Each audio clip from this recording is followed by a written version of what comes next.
그러므로 내가 이것을 말하여 주 안에서 증언하노니 이제부터 너희는 이방인이 그 마음에 허망한 것으로 행함같이 행하지 말라. 그들의 총명이 어두워지고 그들 가운데 있는 무지함과 그들의 마음이 굳어짐으로 말미암아 하나님의 생명에서 떠나 있도다. 그들이 감각 없는 자 되어 자신을 방탕에 방임하여 모든 더러운 것을 욕심으로 행하되 오직 너희는 그리스도를 그같이 배우지 아니하느니라. 진리가 예수 안에 있는 것 같이 너희가 참으로 그에게서 듣고 또한 그 안에서 가르침을 받았을진데 유혹의 욕심을 따라 퍼져가는 구습을 따르는 옛사람을 벗어버리고 오직 너희의 심령이 새롭게 되어 하나님을 따라 의와 진리의 거룩함으로 지으심을 받은 새 사람을 입으라. 아멘. 지난주 우리 교회는 교회를 세우는 법이라는 제목으로 말씀을 나누었습니다. 교회를 세우는 법은 가장 먼저 하나 되게 하신 것을 힘써 지키는 것이었고요. 또한 하나님의 주신 은사, 즉 선물을 깨닫는 것이었습니다. 그리고 마지막으로 그리스도의 장성한 분량이 충만한 데까지 이르는 것을 멈추지 말아야 한다고, 그렇게 함으로써 우리는 올바른 교회를 세워갈 수 있다고 말씀을 정리했습니다. 사도 바울은 이처럼 에베소 교인들을 향해서요, 교회가 어떻게 세워지는지 이 아웃라인을 잡아준 다음에 이제 에베소서의 뒷부분을 사실 시작을 하는 겁니다. 에베소서 6장으로 이루어져 있는데 우리가 지난 시간부터 해가지고 이게 후반전이 시작된 거죠, 일종의. 그러면서 우리가 다시 한번 사도 바울은 우리 가운데 우리가 어떤 비전을 가져야 하며 우리가 잊지 말아야 할 교훈이 무엇인지 상기하면서 시작을 하는 것입니다. 요즘 우리 동네에 계속 아파트가 지어지고 있죠. 네, 형주 목사님과도 나눴는데 바로 뒤에 목사님 댁은 바로 보이거든요, 공사 현장이. 그래서 한참 시끄러운데 어느 쑥쑥 자라고 있다고 말씀하시더라고요. 저도 저곳에 지어지는 아파트를 보면서 공통적으로 느끼는 게 있는데 바로 뭐냐면 이 털을 잡잖아요, 처음에요. 이 털을 다 이제 하고 나서 그게 생각보다 시간이 되게 오래 걸린다는 거죠. 한참 이게 공사를 시작했다고 표지판도 붙어 있고 그 공사벽도 세우고 막 트럭도 막 정신없이 오가는데 아무것도 올라가지는 않아요. 그냥 한참 그렇게 시간이 지나는 것 같아요. 눈으로 보아서는 얼마나 진척되었는지 가늠이 되질 않아요. 그런데 그렇게 어느 순간 한참 시간이 지나고 나서 타워 크레인이 세워지고 이게 올라가더니 쑥쑥쑥쑥 매일 1m씩 자라는 것처럼 엄청 빠르게 세워지는 것 같아요. 그래서 한두 층 지어진 것 같은데 금세 20층이 완성되어 있고 외벽 칠하고 안에 전등 달고 막 정신 금방금방 하고 막 입주를 막 사람들이 하더라고요. 그만큼 결국 뭡니까? 이 털을 잡고 기초공사를 하는데 심혈을 기울인다는 거 아니겠습니까? 교회 역시 그런 것 같아요. 교회 역시. 이게 눈으로 보기에는 분명히 더딘 것 같거든요. 교회가 세워지는 부분들이 시간이 참 오래 걸리는 것 같아요. 그런데 결국은 저는 그 시간을 뭐라고 생각하냐면은 더 오래 튼튼히 세워지기 위한 기초공사 과정이라고 저는 믿습니다. 사실 우리 함께 세우는 교회도 말은 안 했지만 지난 5월 13일이 만 7년이 되는 날짜였습니다. 한 번도 사실 저희가 주찬이가 박수를 치려고 하는데 우리 박수 쳐볼까요? 예, 날짜가 이미 많이 지났지만은 사실 우리 교회가 몇 주년 하면서 특별한 행사나 감사회를 따로 사실 드린 적이 한 번도 없습니다. 아직 털을 이제 다지고 아직도 기초공사하는 과정이라는 생각 때문인 것 같은데 때로는 참 더딘 것 같아요. 하지만 분명히 우리는 이 시간을 통해서 하나님께서 더 든든히 교회를 또한 미래를 준비하며 세워가는 시간임을 믿기 원합니다. 이 시간 그렇게 교회를 세우는 법에 대해서 교훈을 한 우리에게 그 다음에 사도 바울이 하는 얘기는 뭐냐면은 우리가 먼저 기억해야 될 것은 바로 옛사람을 벗어버리라는 겁니다. 오늘 말씀의 제목처럼 옛사람을 벗어버리라. 아마 가지고 계신 성경에는 보통은 이 부분에 대한 소단원에 대한 제목이 옛사람과 새사람인데 사실은 방점은 옛사람을 벗어버리는 데 사실 있습니다. 이 이후에 우리가 앞으로 볼 에베소서 말씀들이 새사람을 입은 사람들이 어떻게 살아가야 한지에 사실은 초점이 맞춰져 있다고 볼 수 있고요. 그래서 오늘 우리는 옛사람을 벗어버리라는 이 말씀을 통해 옛사람의 특징과 우리에게 어떤 명령을 하고 계신지를 같이 보고자 합니다. 그래야 우리가 하나님께서 앞으로 입혀주신 새 사람을 온전히 이해하고 받아들일 수 있기 때문입니다. 그래서 가장 먼저 오늘 사도 바울이 우리에게 하는 말은 옛사람처럼 살지 말라는 겁니다. 뭐라고요? 옛사람처럼 살지 말라. 에베소 4장 17절 본문입니다. 그러므로 내가 이것을 말하여 주 안에서 증언하노니 이제부터 너희는 이방인이 그 마음에 허망한 것으로 행함같이 행하지 말라. 여기서 보면은 사도 바울이 주 안에서 증언한다고 말해요. 증언한다. 옛사람처럼 살지 말라는 이 바울의 말이요. 사실은 우리가 느끼는 것보다 훨씬 더 강력한 말이거든요. 다른 번역에서는 이 부분을 당부한다 또는 간곡히 권고한다라고 말을 하곤 하는데 그 정도가 아닙니다. 잘 보시면은 그냥 내가 증언합니다라고 말하지 않고요. 내가 이것을 말합니다. 내가 이것을 증언합니다라고 반복해서 진술하는 것을 얘기하고 있습니다. 하나만 써도 될 텐데 내가 말합니다. 내가 증언합니다라고 반복해서 쓰면서 결국 강조하고 있다는 거죠. 그래서 어떤 학자는 이 부분에 대해서 이렇게 말을 바꿔서 말하기도 내가 주 안에서 엄숙히 선언합니다. 앞으로 내가 말할 것에 대해서 내가 다른 것이 아니라 주 안에서 엄숙하게 제가 선언합니다 라고 말합니다. 그러면서 뭐라고 말해요? 옛사람을 벗어버리십시오 라고 말하는 거예요. 옛사람처럼 살지 말라는 겁니다. 그런데 이 17절에서 우리가 지금 본 이 개역개정에 중요한 단어가 하나 원문에서 빠졌는데 우리말 성경이라고 하는 번역에서 그것을 체크해 두었더라고요. 다시 한번 제가 읽어보겠습니다. 그러므로 내가 주 안에서 이것을 당부합니다. 여러분은 이방 사람들이 마음에 허망한 것으로 사는 것 같이 더 이상 그렇게 살지 마십시오. 뭐가 들어가 있어요, 여러분들? 더 이상 그렇게 살지 말라고요. 더 이상. 이 더 이상 그렇게 살지 말라는 게 무슨 의미죠, 여러분들? 여전히 하나님의 백성이 되었다라고 하면서도요, 우리 가운데 이방인의 습성이 남아있다라는 걸 말하는 거예요. 더 이상 그렇게 살지 말라는 거예요. 이 편지가 본래 하나님을 알던 이스라엘 백성들을 향해 쓴 게 아니에요, 여러분들. 그걸 우리는 기억해야 됩니다. 편지의 수신이 누구예요? 성경의 이름처럼 에베소 지역에 사는 교인들입니다. 에베소 지역이 어떤 지역이에요? 바로 얼마 전까지 아데미 여신을 숭배하고요. 그리스 로마 문화의 영향력 아래 있던 그런 지역이었고 그런 사람들이었다는 거예요. 그러니까 지금 이 시간은 교회를 같이 세워가는 사람들이긴 한데 여전히 그들의 삶의 군데군데에 옛 흔적이 남아있다는 겁니다. 그러니까 바울이 말하는 거예요. 더 이상 그렇게 사지 마십시오. 더 이상 그렇게 옛사람처럼 살지 마십시오라고 강력하게 말하는 거예요. 그럼 도대체 옛사람은 어떤 특징을 가지고 있을까요? 그리고 어떤 게 이 옛사람을 구분지을까요? 그래서 우리가 옛사람 말로만 하는 게 아니라 그 옛사람의 특징을 정확하게 오늘 본문을 통해서 우리는 발견해야 합니다.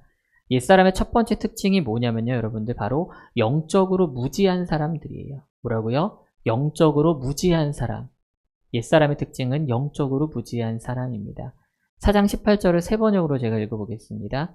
그들은 자기들 속에 있는 무지와 자기들의 마음의 완고함 때문에 지각이 어두워지고 하나님의 생명에서 떠나 있습니다. 여러분들 어떤 사람이 무서운 사람인지 알아요? 일단 제가 생각하기에 오늘 말씀을 주면서 보니까 무지한 사람이에요. 아는 게 없는 사람이 진짜 무서워요. 또 하나 무서운 사람이 있어요. 뭐냐면은 자기 고집 부리는 사람이에요. 자기 고집. 안 돼. 내 맘대로 할 거야. 더 무서운 사람 뭘까요? 무지하면서 고집까지 있는 사람이에요. 무지한데 고집도 있어. 사실 여러분들 이 무지하다는 거 모르니까 가르치면 되는 거거든요. 고집이 있는 사람 좀 기다려주면 제풀에 또 꺾이기도 해요. 그래 내 맘대로 해봐라 처음에 놔주면은. 근데 이게 무지한데도 고집까지 있어. 들어먹지도 않고 이건 말도 안 들어. 이건 대먹지 못하는 거예요. 되지 않는 거예요. 끄덕이는 저 뒤에 있는 소녀들이 여기서 지각이 어두워졌다라고 말을 하는데 이 지각은 생각을 말하는 거예요. 생각이 뭐예요, 여러분들? 어떤 걸 인식하고 이해하고 하는 그런 기능이나 능력을 말하거든요. 우리 인간은 기본적으로 원래 지각할 수 있어야 돼요. 생각이 있는 존재예요. 왜요? 하나님 원래 그렇게 만드셨거든요. 하나님 원래 그렇게 만드셨어요. 원래 인간은 하나님이 지으신 피조물이기 때문에 하나님을 지각하고 하나님에 대해서 생각하고 인식할 수 있고 이해할 수 있게끔 창조되었어요. 그런데 우리가 현재 그렇게 살아가나요? 많은 사람들이? 아니에요. 왜 그래요? 죄 때문에 그래요. 타락해서 그럽니다. 우리가 죄를 짓는 순간, 타락하는 순간 더 이상 그렇게 할 수 없는 존재가 되어버린 것입니다. 그래서 그러한 상태를 로마서 1장에선 이렇게 말하는 것입니다. 우리 로마서 1장 21절에서 23절 말씀 한번 같이 읽어보겠습니다. 시작. 하나님을 알되 하나님을 영화롭게도 아니하며 감사하지도 아니하고 오히려 그 생각에 허망하여 지며 미련한 마음이 어두워졌나니 스스로 지혜 있다 하나 어리석게 되어 썩어지지 아니하는 하나님의 영광을 썩어질 사람과 새와 짐승과 기어다니는 동물 모양의 우상으로 바꾸었느니라. 아멘. 영적으로 무지했을 때 이러한 참담한 결과가 나오는 겁니다, 여러분들. 하나님을 안다 하면서도 우리가 영적으로 지각이 어두워진 사람들은 하나님을 영화롭게 하지도 않고요. 감사하지도 않고 도리어 그 생각이 허망해져요. 미련한 마음이 돼요. 어두워져요. 그래서 사람들이 어떻게 돼요? 하나님의 존재를 모르니까 자기가 제일 잘난 줄 알아요. 내가 최고야. 스스로 좀 지혜가 있어. 내가 좀 똑똑해. 근데 결국 어떻게 돼요? 그게 어리석은 행동이라는 거예요. 그게 어리석은 거예요. 내가 조금 아는 게 전부인 줄 알아요. 내가 경험한 이게 전부인 줄 알아요. 그러니까 그거 가만히 있으면 또 그거 가르치려 들어. 또 그걸로. 그게 사람들이 스스로 지혜 있다 하나 결국 어리석은 사람이라는 것을 보여주는 행동입니다. 근데 거기서 또 머물지 않죠. 뭐 한대요? 썩어지지 아니하는 하나님의 영광을, 하나님의 영광은 썩지 않잖아요. 변질되지 않잖아요. 근데 썩어질 사람과 썩어질 새와 짐승에 기어다니는 동물들의 모양을 우상으로 바꾸는 거예요. 사람을 숭배해요. 사람을 추앙해요. 그리고 곧 썩어질 나무로 만든 끼케야 몇백 년간은 철, 금 등으로 만든 그 동물들의 우상의 모습을 숭배한다는 겁니다. 영적 무지는 이러한 참담한 결과를 가져와요. 근데 이 영적 무지는 여기서 끝나는 게 아니라 더 우리를 참담한 곳으로 끌고 가는데 바로 옛사람의 두 번째 특징으로 갑니다. 바로 옛사람의 두 번째 특징은 영적으로 아예 죽은 사람입니다. 영적으로 죽은 사람. 4장 18절 세번역입니다. 그들은 자기들 속에 있는 무지와 자기들의 마음의 완고함 때문에 지각이 어두워지고 하반절에 뭐라고 말합니까? 하나님의 생명에서 떠나 있습니다. 하나님의 생명에서 떠나 있는 거예요. 여러분들 영적 무지는요. 그걸로 끝나지 않아요. 필연적으로 바로 영적 죽음을 불러온다는 겁니다. 영적 무지가 아까 전에 본 것처럼 어때요? 하나님을 인정하지 않고 하나님을 몰라요. 하나님께 가는 것을 막습니다. 하나님을 인식하지 못하고 가까이 가는 것을 방해해요. 그런데 하나님은 어떤 분이세요? 바로 이 세상을 지으시고 운행하시는 창조주이시며 생명 그 자체이세요. 나무가 물의 근원을 떠나서 어떻게 살아요, 여러분들? 공급받지 않으면 말라붙어 죽는 거야. 처음에는 살아있는 것처럼 보이죠.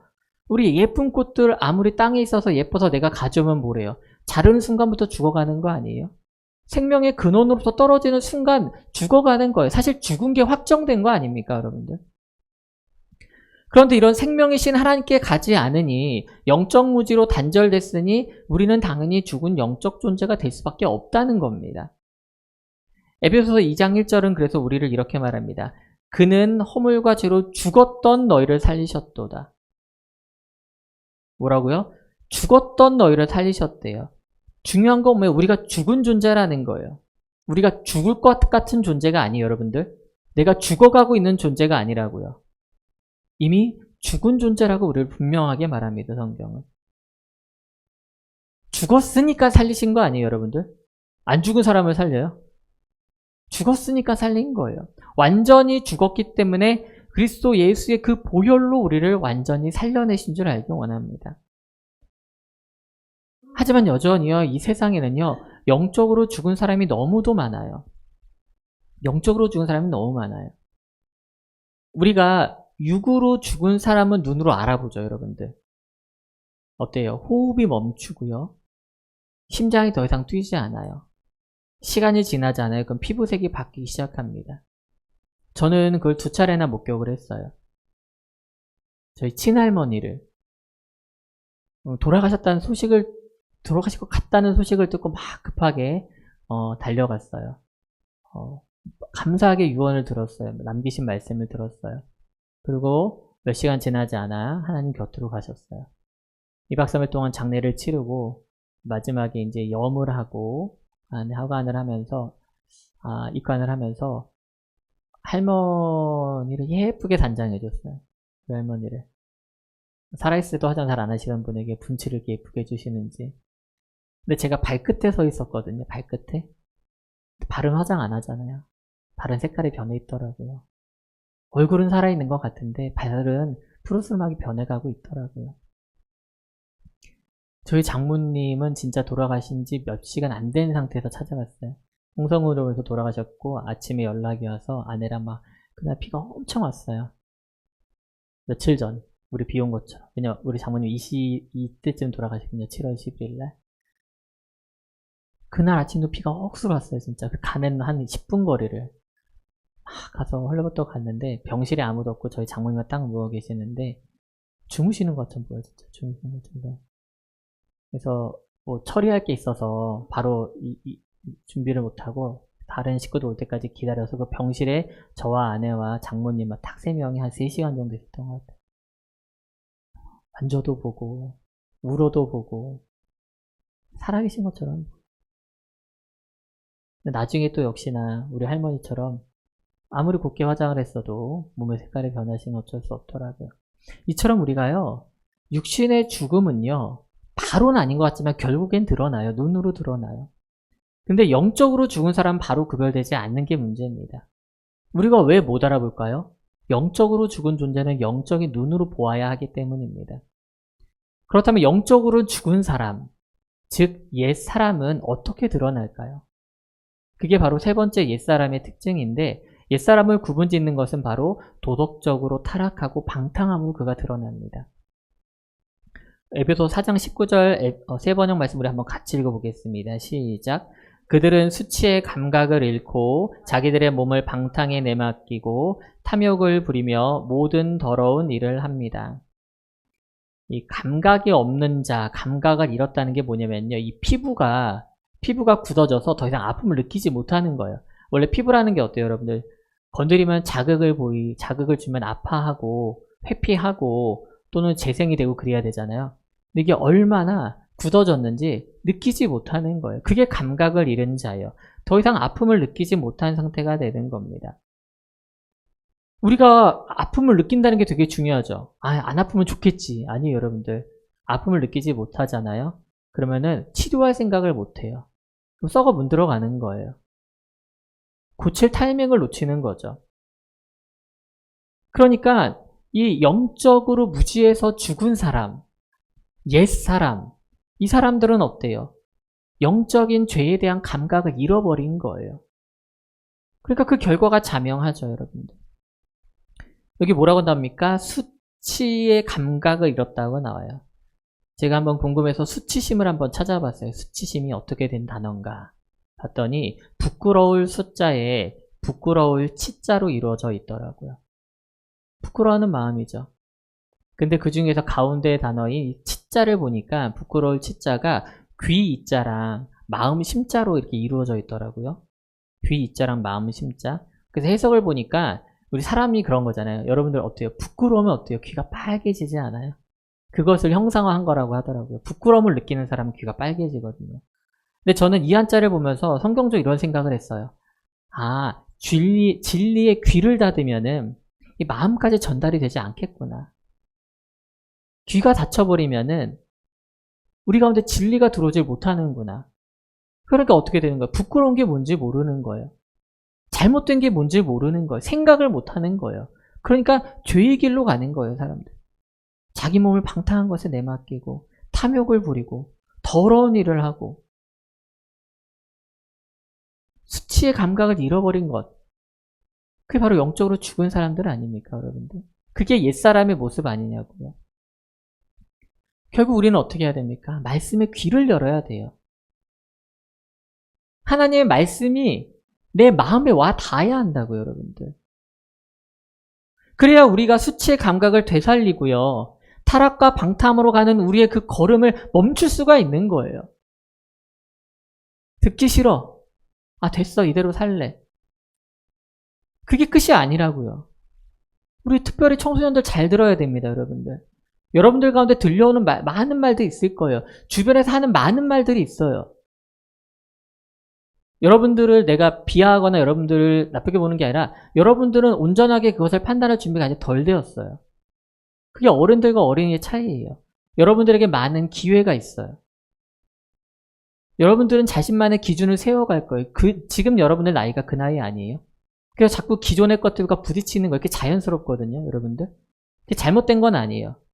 하지만 어른들이 여러분들에게 성경이라고 하는 거, 여러분 한 사람 한 사람을 다른 것으로 기준 삼지 않으려고 여러분들에게 성경 말씀을 주려고 하는 겁니다. 우리 각자도 생각이 다 달라요. 가치관도 다르고요. 여러 가지 생활에서 정치 다 달라요. 하지만 우리는 하나로 모여 있잖아요. 뭐요? 성경 앞에 서는 거예요. 말씀 앞에. 우리의 온전한 기준은 그거 하나밖에 없는 거예요. 성령이 하나 되게 하신 것을 힘써 지키는 것은 우리가 말씀 앞에 서는 것밖에 없다고요. 그래서 우리가 이 옛사람의 특징을 알았다면 벗어나야 할 텐데 그 해결하는 방법을 바로 성경이 제시하는 것이고 단 한 가지밖에 없습니다. 바로 무엇입니까? 가르침을 기억하는 거예요. 가르침을 기억하는 것. 에베소서 4장 20절 말씀 한번 같이 읽어보겠습니다. 시작. 오직 너희는 그리스도를 그같이 배우지 아니하였느니라. 그렇게 배우지 않았다니까요, 여러분들. 여러분들 성경에서 방탕하게 살라고 말해요? 성경에서 자기 욕심대로 살라고 말합니까? 죄의 길로 가라고 가르칩니까, 여러분들에게? 저는 그렇게 배운 적 없어요. 다른 성경은 있는지 모르겠어요. 제가 가지고 있는, 제가 아는 성경에는 그런 가르침은 들어있지 않습니다. 도리어 뭐라고 말합니까? 우리 21절 계속 같이 읽겠습니다. 시작. 진리가 예수 안에 있는 것 같이 너희가 참으로 그에게서 듣고 또한 그 안에서 가르침을 받았을진대. 진리가 예수 안에 있다니까요, 여러분들. 여러분들은 그분에게서 배우고 그분에서 들은 바 그 안에서 가르침을 받은 존재들이에요. 제가 학생들을 가르칠 때 제일 답답한 게 있어요. 특별히 시험 기간에 유난히 학생들이 몰려오는 거예요. 막 시험을 치러야 되는데 막 새로운 학생들이 원래만 두세 달은 가르쳐야 그래 내가 조금 시험 보는데 한 달도 안 남았는데 막 새롭게 등록해가지고 공부를 같이 하려는데 막 저는 막 마음이 속 타는 거예요. 아, 이래서 분명히 성적이 안 나올 텐데 한 달 2, 3주 가르쳐서는. 근데 그러면서 제일 답답한 게 뭐냐면은 가르친 대로 안 한다는 거예요. 급하죠. 저는 마음이 급하거든요. 단기간에 완성을 해야 되니까. 그러면은 제가 1, 2년 가르친 것도 아니고 학생들은 수십 명, 수백 명을 만나봤는데 학생의 수준과 상태를 봤을 때 어디까지 도달해야 되는지 보인단 말이에요. 그러면은 오늘은 이걸 꼭 기억했으면 좋겠고 다음엔 이거를 기억해서 같은 문제가 나오면은 그대로 풀었으면 좋겠어서 조금 더 쉬운 방법, 조금 더 이해하기 쉬운 방법 알려줘요. 그 다음에 그거는 풀던 대로 풀어요. 그냥 또 틀리는 거야. 가르친 대로 안 할 때가 제일 답답하거든요. 왜 그런지 아세요? 자기 고집이 살아있는 거예요. 자기 아집이 살아있는 거예요.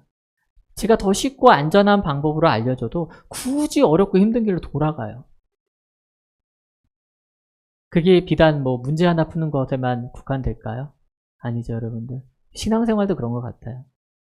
신앙생활도. 여러분들 말씀을 가르치는 사람이 다 말씀을 하지 못합니다만은 성도 여러분들께서 그 말씀대로 본인이 살아냈다라고 하는 아주 작은 경험을 공유해서 너무 큰 힘이 돼요. 이해하고 설교자의 마음과 담임 목회자의 마음을 이해하고 그대로 살려고 애쓰는 모습이 너무 감사해요. 또 반대로 어떤 마음이 들까요? 그렇게 가르치는 것 같고 내가 충분히 말한 것 같은데 왜 못 알아듣지 할 때가 사실은 있어요. 근데 이게 직접적으로 말 못해요.